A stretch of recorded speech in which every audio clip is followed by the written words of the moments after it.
Man, it's Sunday, and it's getting dark already, and I haven't even filmed my Who is the Martin Pariseau, although I think I have one in reserve. So I'm going to film that. Hey, you know what's ironic, and it kind of still blows my mind every time, is when the People-Primates, the Homo communia, that are infected with HSD, try to domesticate me.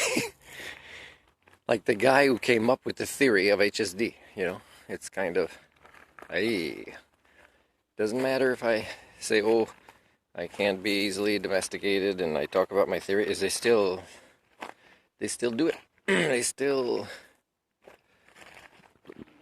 kind of think I have that vulnerability, that weakness, that mental illness. No, I don't. I have a human operating system. Hey, I noticed Tent City here in front of Smithers City Hall shrunk. I sure watch that like a hawk, the RCMP at night, and I can't blame them. There's a lot of arguing, but I hope they're finding a place to be. And by the way, the community values are pretty much equally lacking in people that are homeless or not homeless, struggling with mental illness or addiction or not. Community values, community behaviors. I mean, you can see it on the road with the people that have jobs and work and have drugs and the way they drive. It's not community values. Thank you for the constable who called me back today about a complaint yesterday. Anyways, where was I? Oh yeah, man, I can't believe people try to domesticate me. It's like, I should say, I should have a shirt. I should have a t-shirt. I am the creator of the grand unification theory in the social sciences and humanities, called HSD for short. Used to call it Homo sapien domestication, but I usually define it as what happened to the human conditions accelerating devolution.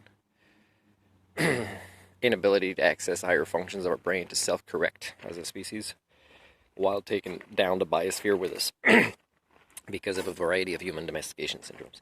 I stopped at the restaurant I've been wanting to stop at that's out of town, but I never kind of went when they were open the last 3 times. I stopped again at the gas station where the lady let me borrow her phone to call BCA to get a towing that brought me this Smithers. I've been wanting to give her, she's from Ethiopia, I wanted to give her a couple of bucks. She wasn't there again today. But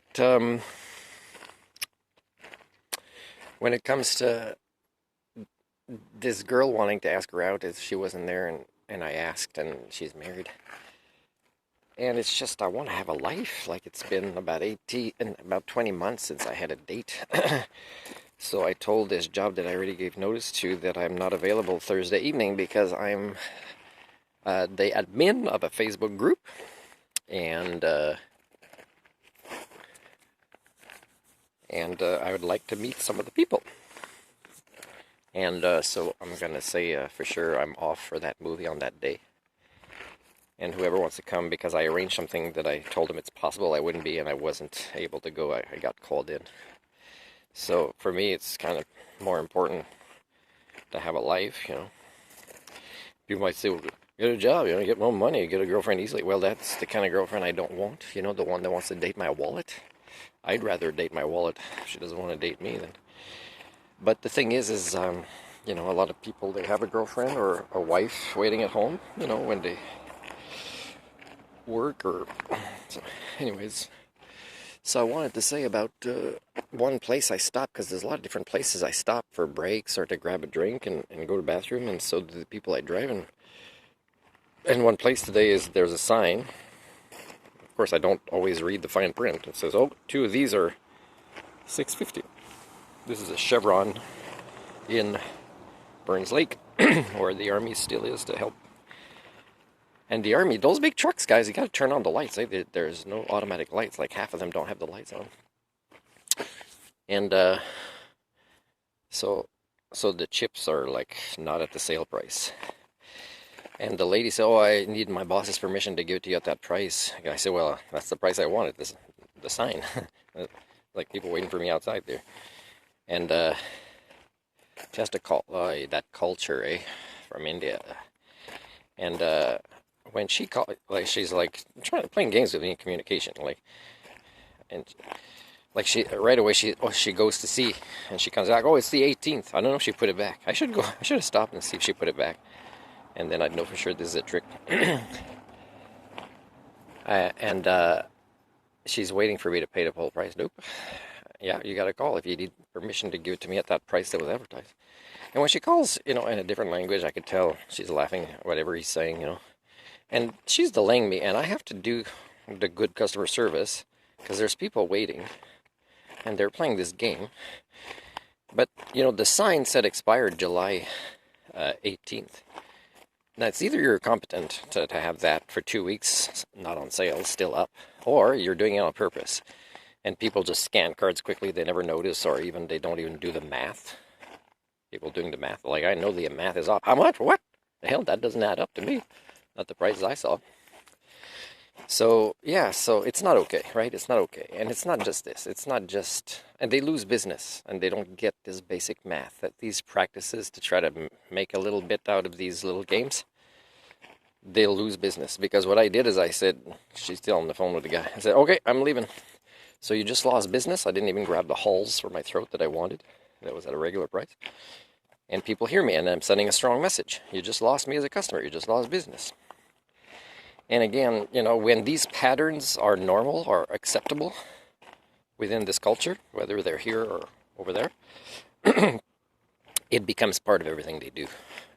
And I don't mean specifically related for sales, but, these kind of behaviors of not challenging these kind of games, right? And so again, I'd hesitate to date somebody or to become friends from somebody from there. And it's not like there isn't any that I share activities with, like badminton, and I'd like to. It's just, man, I'm still traumatized by Filipinos. And I tell you, when it comes to certain patterns, it'd be very, very similar. And I don't want to go there. What else did I want to say? Oh, yeah, people, I'm going to teach you about lane changes. You don't seem to know about that. When you're lane changing, like you're passing somebody on the highway, there's double solids. Double solids means no passing. There are special situations when you have no choice. And then there's a single solid. Single solid is, it's not encouraged, again, but it's not illegal. And I'm talking about the yellows in the middle. But again, when people speed to pass somebody that's going the speed limit, yeah, it is illegal, no matter what the lines are, even if you got the dotted lines on your side. So even in construction zones, man, I still see a construction zone. It's grooved pavement and unmarked lines, and they left it at 100. Ay, ay, ay. So, yeah, anyways. So for passing, for example, like some of the construction zones, there's a sign that says no passing. Plus you're speeding. Plus what else? There's like 4 things they're doing wrong at the same time. And with certain passing scenarios, like you just broke through 4 laws or 4 rules of the road, whatever you want to call them. And yeah, that's not okay. I saw Sikhs, without helmets, and their riding were fine. It's more the people with the stupid, not full-face helmets that are raising the price of my insurance, by the way. I did once write an article and sent it to a politician saying, hey, I don't agree to be in the same category. If they don't want helmets, that's fine. But I don't want to be in the same category of insurance. And it really is, I don't want to be in anybody's category of insurance, because of the way they ride their bikes. Anyway, so when you pass somebody, let's say they're going the speed limit, that means you're speeding. And when you come back in the lane is when you see them, after you did a shoulder check in the right mirror, in your rear view mirror. And your speed is still more than theirs. That means you're creating the space at the same time. You see them in the rear view mirror, if you have a rear view mirror. So if you come in, whether there's oncoming cars or not, and you come in and then suddenly you slow down, then I have to adjust for you. I have to recreate the space you didn't create in your time that you didn't really need to pass. And these long weekends, a lot of people phase out on long drives, so you got to watch them more. And so, and you know what I saw twice today in the drive? Is people passing, and then suddenly their turn where they live is. So then they slow us down right after. It's like, seriously? Do you think there's a sense of community or being considerate of others when things like this happens? No, of course not. I'm going to have to maybe press pause and see if I've been called. And another thing I wanted to say is related to... Yeah, I'll press pause. Yeah, no, I'd like a life, you know, like I'd like to kind of do activities like on the water. I'd like to go bicycling more, but this bicycle I have is the recumbent bike. It's not something I could go on a real trip with somebody with because it's very different. So I wish I had my bike, but instead of buying a bicycle here, if I meet bicycle friends, I hope some will have spare bikes. I prefer buying speakers to start doing my own singing again. I miss that. Just practicing stuff even before I do it at karaoke. So who is this Martin Pariseau? Well, he's a guy who vented a little bit because I found out the lady's married and she was one I was waiting for. There's a few ladies from India. They seem to enjoy my sense of humor, like a Tim Horton and things like that.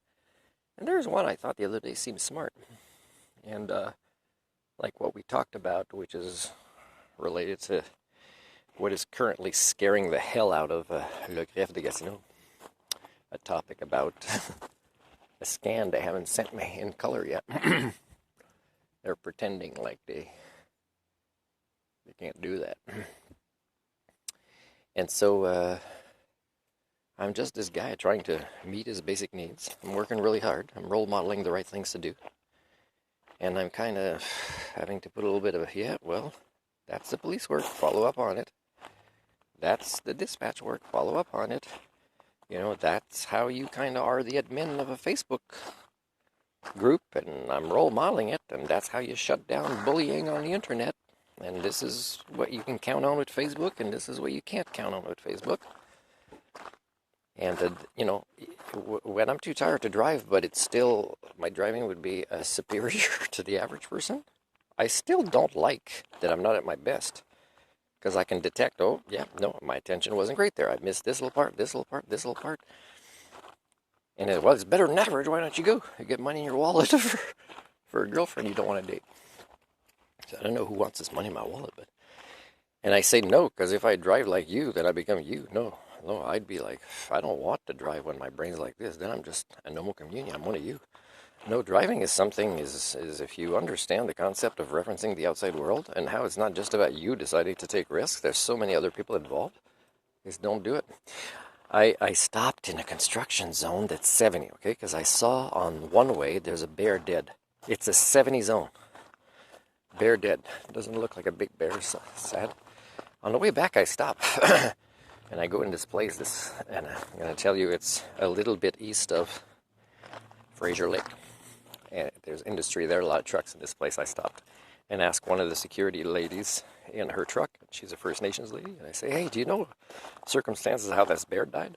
She didn't know. She just come on shift. She didn't know. But, I mean, it's possible that once, you know, First Nations people get a job and money comes in and they're living a fast-paced life, is they might not notice what happened to the spirit of that bear that died, and it's a young bear. And then not long after, I see my 12th and a half bear, which could have been a sibling of this bear. That's kind of sad because I didn't see that bear for a while.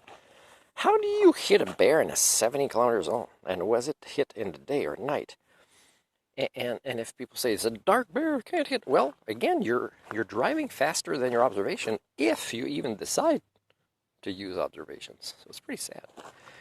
And First Nations people, as I told a First Nations guy recently, I said at this current epoch, this particular current stage of our culture, is First Nations people harm First Nations people more than non-First Nations people, or Indigenous, or whatever term you might want to use in this.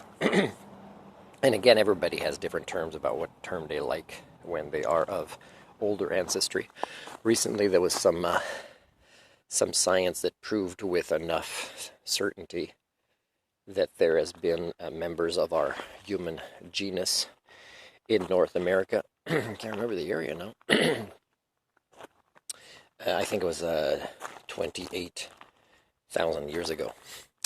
And again, how do you judge that? You know, because we name our species by behaviors, but we're kind of studying bones or carbon dating. You can't carbon date a behavior, so, you know, like you see your inconsistencies with your human chauvinism that you think wisdom twice defines us when our species is, you know, wouldn't win any species awards for wisdom on this planet. Yeah, it's kind of sad that especially First Nations people with jobs or with authority or leadership roles, they seem to, let's say, try to domesticate me or each other more than the average person does at this current stage. So that's not a good sign. And when I stopped working at Salt and Lalem Society, one of the reasons is they weren't employing me in all the ways I could help them. And I wrote that in a letter. And after that, I gave them a few more chances to hire me in different roles. They didn't do it. They just saw me as a driver. Pretty sad. He's like, if Jesus comes back, no, just make chairs and tables. Just, no, stop with the preaching and the miracles and stuff. Solve problems. And again, I'm just using your own ideologies here to make a point that when I have these skill sets that are extremely rare, that are extremely in need during the Anthropocene, is you prefer I make money with jobs that don't need to finish high school for, and so that some girl could steal it from my wallet.